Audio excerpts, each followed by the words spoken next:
On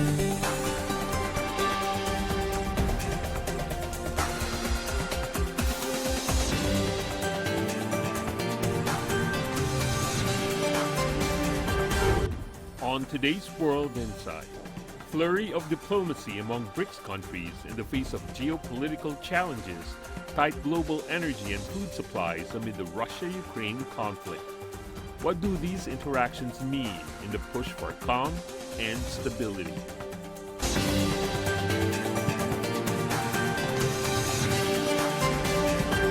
Here's our host, Tian Wei. Hello, I'm Tian Wei, and welcome to World Insight. The recent exchanges among BRICS countries amid the Russia-Ukraine conflict have laid the ground for a closer and inclusive partnership among these countries. Chinese State Councilor and Foreign Minister Wang Yi and his Russian counterpart Sergei Lavrov met Wednesday in China's Anhui province. It is the two ministers' first face-to-face meeting since the Russia-Ukraine conflict began. The crisis is high on their agenda. Earlier, China's top diplomat visited India last Thursday. Chinese President Xi Jinping also had a phone call with South African President Cyril Ramaphosa on March the 18th. Meanwhile, amid Western sanctions on Russia, BRICS countries such as India are leaning toward continuing to import coal from Russia, deepening ties and bucking a global trend to shun Moscow. So how crucial is the BRICS partnership amid the Russia-Ukraine conflict and all the changes of the world? Despite the global turbulence, could BRICS countries be the pillar for global peace and multilateralism? For deeper insights, let's go to our panelists from these countries.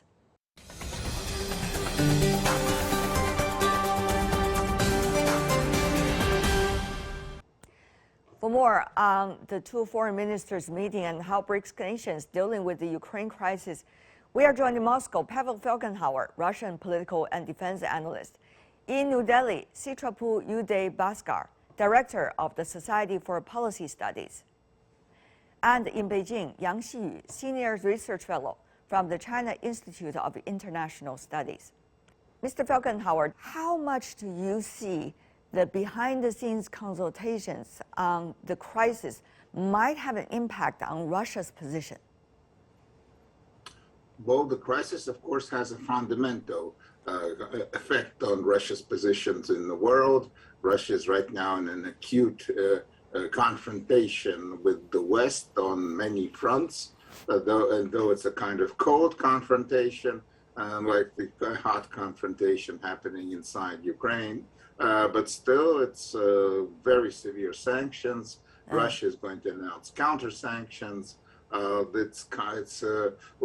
in the worst possible scenario, there could be just almost a blockade between Russia and the West. The negotiations between Russia and Ukraine is going on in Turkey. First day finished, second day to be continued. Now, Mr. Felgenhauer, there were reports about Russian forces receding its operations in Kiev and related areas. Mr. Felgenhauer, can you confirm about that? What is the information coming within Russia? Well, it was announced by the Russian military that they are going to scale down offensive action in the north of Ukraine, in the Kiev Oblast and Chernigov Oblast. And there's also reports that some units, frontline units from that right now deployed northwest of Kiev, will be pulled back to be reorganized and replenished during this period. This is not a ceasefire. This is not even a regional ceasefire. That's what also was officially announced. There was no agreements signed between Ukraine and Russia whatsoever at this meeting. But it's good, of course. That means there's going to be a downscaling of military action in one, at least, part of the theater, which is most likely because right now it's getting warm. Spring has come. It's an interseason. And in those parts of Ukraine, the snow is going to melt. There's going to be flooding. There's going to be a lot of dirt, which means that offensive military action is impossible. So Russia's military are using this period to prepare their forces for a possible summer campaign, which may begin in a month's time or something in May. So you don't see it as a withdrawal of troops, but rather a redeployment. Is that what you're trying to say? Briefly. Oh, yes, of course, this is a redeployment, recycling of troops from the front units that have been require replenishing and reorganization or pulled back. Maybe they'll be deployed in the south, maybe they'll be deployed in other parts, because these are airborne units, which are highly mobile. But this is not the end of the war. The positions of the two sides are miles apart. An agreement is not pending, but both sides are working the PR side very successfully, creating an image of negotiations moving forward, and they are moving forward, but they're not yet there. Now, the next question also to you, Mr. Felgenhauer, from Russia's perspective, how do you see Ukraine's claim by the president that there's going to be neutrality, and also there's going to be discussions about the Donbas region? Now, how do you see those claims made by the Ukrainian side? While Ukraine says it wants to be neutral, that's very much okay for Moscow. That's what Russia wanted. Discussions on the Donbas, most likely Russia does not want, because Russia has already recognized the independence of these two small republics. There's talk about them maybe joining Russia. And so for Russia, that's already a fait accompli. And this is not going to be discussed, as Russia is not ready to discuss Crimea at all. So that's not what Russia wants. It wants Ukraine to recognize the independence of these republics and that Crimea is part of Russia. Right. So there are actually three things going on all at the same time, Mr. Yang, if I understand right. First, of course, is the battleground, the front line between Ukraine and Russia. Second is the negotiation taking place today, at least, in Turkey. Sometime it takes place in other places. The third round, of course, third layer, is the diplomatic, behind-the-scenes shuttling diplomacy, shall we say, in which China, India, and some of the others are all participants. So how do you see, in that context, the recent meeting between Chinese Foreign Minister, State Councilor Wang Yi, and also the Russian counterpart, Lavrov? Well, combine all the three fronts you mentioned, as well as the other latest developments, I would say the positive things are gradually increasing. For example, bilateral and multilateral engagement among the related parties are increasing, and the de-escalating of military conflicts in the battleground is appearing, and so on. And most important thing is there could be some results from the latest negotiations between the two directed parties. So in short, the positive things are coming, but on the very fragile track. So at this very critical point, I think all the so-called third parties, China, India, even the United States and others, should do something positively rather than negatively. What I mean is, should do something, encourage talks, encourage downscale and de-escalating rather than encourage the escalating and conflicting measures. Okay. So I think if all the third parties take the same mindset, then the situation would be hopeful. But let me more specific go.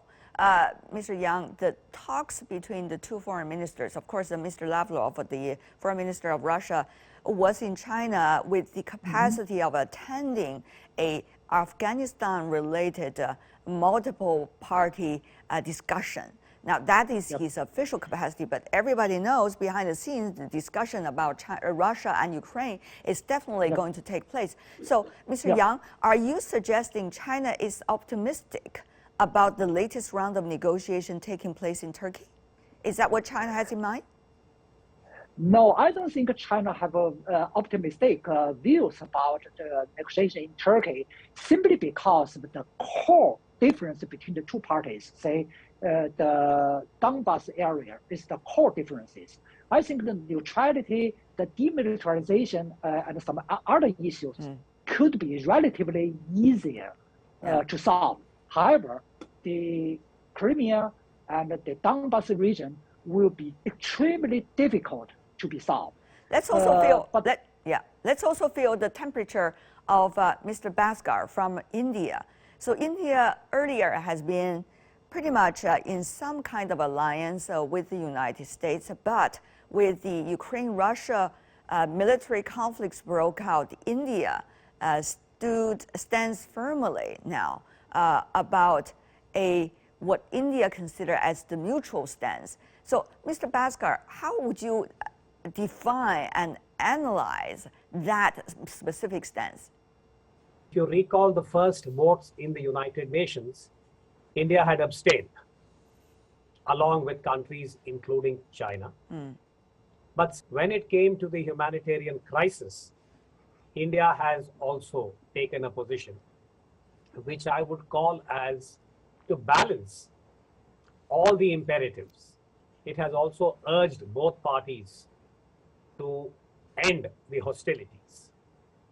And you may be aware that Indian Prime Minister, Mr. Narendra Modi, has been in direct contact with the Russian President, Mr. Putin, also with the President of Ukraine, Mr. Zelensky, and tried to, I would say, be a kind of bridge between both the parties. Much of this is also happening behind the scenes, as I'm sure is the case with Beijing and other capitals among the BRICS countries who are talking to these two leaders. Hopeful that whatever is happening in Istanbul may lead to at least a cessation, and I agree with what our colleague from Moscow has said. This is not a ceasefire, but we can hope that there would be a cessation of hostilities.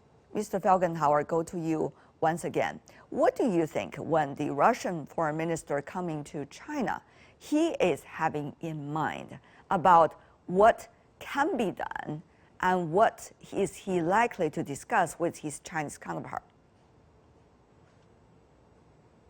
Well, Moscow, of course, will be explaining its position once again, and its position on the present stage in the Ukraine and in the negotiations, and in what's happening between Russia and the West.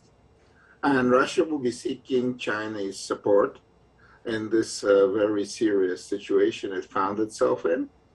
And that will basically be the main agenda, of course, because Russia would right now in a confrontation, unprecedented confrontation with the United West, will be seeking support from other places, in particular in Asia, but not only, because that's what we have to do. And it's economic support, it's diplomatic support, other kind of support, because Russia will be facing very serious situation if this conflict continues, drags on into a kind of war of attrition, where Russia would be kind of in a war of attrition with the entire United West, which is not a very good situation for anyone in the world. The humanitarian crisis going on in Syria, the humanitarian crisis going on in Iraq, not to mention the countries that are being sanctioned by the West, who have been suffering over the years. So people are also asking whether that is double standard, and the attention being paid to the Ukraine crisis vis-a-vis the Syrian crisis regarding the refugees, the funding going to Ukraine vis-a-vis the funding going to the refugee issue in Syria. All of these are absolutely great questions. But whether those questions will be closely examined under the current situation, and whether we accept a double standard world or triple standard world, Mr. Bhaskar. You know, this I think is a very important issue. The way in which the humanitarian crisis in Ukraine has been projected to the global community. And here we are largely dependent on the global media. So I think the first observation, if I may put it that way, is that the crisis has got a certain geography. It has happened in Europe. So if you remember the first few days of the war, and when we saw the exodus of the refugees from within Ukraine, there were some Western media organizations where the reporters themselves expressed a certain amount of sorrow and said that they look like us.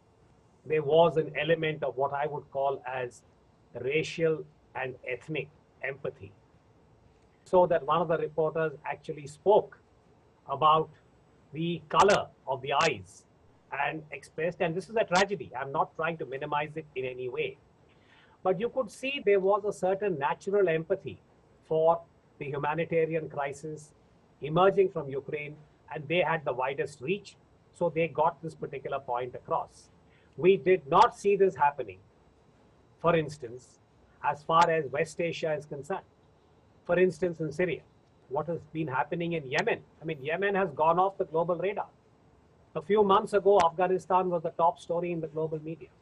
So I think the short answer to your question is, alas, yes, there are not only double standards, there perhaps are multiple standards, depending on the compulsion of the dominant powers. I think we have a certain approach to this whole question of humanitarian crisis situations and how they are to be managed. And I repeat, every war is tragic. Every war leads to a humanitarian crisis. But some get greater visibility and some less. Let me focus, though, on something more specific. You know, for Russia, Mr. Felgenhauer, how to get the energy out and how to earn money that can be usable in the international market when selling the oil, and also how to see the future of its currency, ruble. These are all very pragmatic manners, and it's all related closely to Russia's future and certainly to the military conflicts going on between Russia and Ukraine. So, Mr. Felgenhauer, how do you see Russia is looking at all these questions and looking at the West and turning around and looking at its BRICS partners and thinking about the solutions? Well, there's, as I say, very severe financial and trade sanctions imposed on Russia. Russia is going to counter them in different, trying to counter them in different ways. Russia is an important, very important country in the world trading and in the world in general. And Russia wants to press that to the West, that pressing Russia into kind of into a tight corner will not be good for anyone. The problem with finances is that right now Russian accounts have been frozen. A large amount of Russian assets have been frozen. Russia wants to change these rules that the West united can actually deprive any nation of its reserves. That's not good. Something should be done about that. There should be the multipolar world that is emerging. Should be also very more multipolar in the financial sphere. But how to achieve that, that's right now not so easy. At least Russia can't do that on its own. Yeah. It would require support from other countries of BRICS. Also that there should be, the Western-orientated financial system should be reformed. Mr. Bhaskar, about that, what is the position of India right now? How do you see at this critical moment? Is it going to be an issue about developing countries, emerging economies, challenging the existing order or the existing reality? But will that challenge reflected by this Russia-Ukraine conflict, which is, of course, a conflict that with a very different nature? I think these issues will definitely come up, I think, for review and deliberations at the BRICS summit.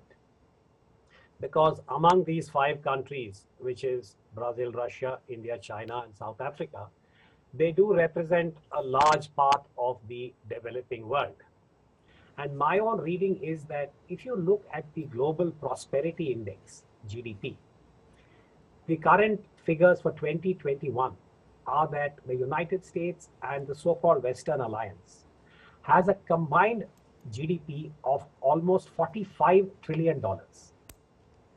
And if you look at the rest of the world, broadly, the developing countries under the umbrella now, say, of the BRICS, for instance, which is Brazil, Russia, India, China, and South Africa, the combined GDP is less than half. It's in the range of $21, $22 trillion. These countries, I think, cannot have a framework where they do not engage with each other. And this is as true for Russia. Russia, after the war, will have to rebuild. It will have to export energy. It will have to export arms to a country like India. So I think we will need a certain degree of consistent, harmonious, equitable economic and financial transactions and engagement between this bloc led by the US and countries like the BRICS, which are representing what I would call as the developing world, that part of the world where the socio-economic indicators are still in need of improvement. This way. Mr. Yang, of course, we are still at a stage, a very different stage of globalization. Maybe we're phasing out from that trend. Maybe we are in the middle of an interesting stage of that trend. Nobody knows, but certainly what does that mean? This conflict give us more thoughts on how developing countries and emerging economies are going to interact with one another. And also whether the future, as we discuss, will be defined by ideologies or will be defined by ideas that there needs to be more equality in the world, and there needs to be more united voices of the developing and emerging economies vis-a-vis the existing world order that might not necessarily yet count these voices in, Mr. Yang. Unfortunately, the Ukraine crisis has contributed to deglobalization, to disintegrated the global economy by weaponization of the international finance, by weaponization of energy, by weaponization of supply chains. And if the trend goes on, not only developing countries will suffer, but also I think all countries will suffer from that, simply because the disintegration is not interest at all countries. So at this moment, we need to stand together to definitely oppose the deglobalization, especially oppose the weaponization of economic items, so that we can keep our integrated economy on the normal track. All right. I've been hearing very similar voices coming from my earlier interview also with the foreign minister of Tanzania, for example, from Africa. It seems that developing countries, emerging economies are having some very common concerns. Having said that, though, my final questions for you, maybe it's too early a question, and yet why don't we think about that? The Cold War was dividing the world into two blocks. People wonder whether we are going back to the old days about, developing countries, emerging economies' voices vis-a-vis that of the West. Are we going to see the new Cold War or even new hot war from a certain extent between these two trends? Well, there's all the talk about this being a new Cold War. NATO has been reinvigorated. It has its core mission back on track, opposing Russia. But of course, Russia is not the Soviet Union. It's not the Soviet Union technologically, politically, and it's much smaller in its capabilities. So Russia cannot balance the West. That's just simply impossible. Russia would just simply disintegrate in such a standoff, or it can lead to a hot war, which no one, of course, wants at all. So there's a serious problem. It's an unstable situation. That's why Russia needs support from other BRICS and other non-Western nations to stabilize this situation, which can bring a major destabilization, because the Cold War was a relatively stable situation. Now we're in a situation that's absolutely inherently unstable and brings very serious risks to everyone. I see. Mr. Bhaskar, briefly. Brief response is that it's unlikely that the world will ever see a strategic framework or a strategic context like the Cold War. mainly because that was a very anomalous period, to my mind, in global history in the 20th century. Much of it was, of course, predicated on the nuclear weapon capability of both sides.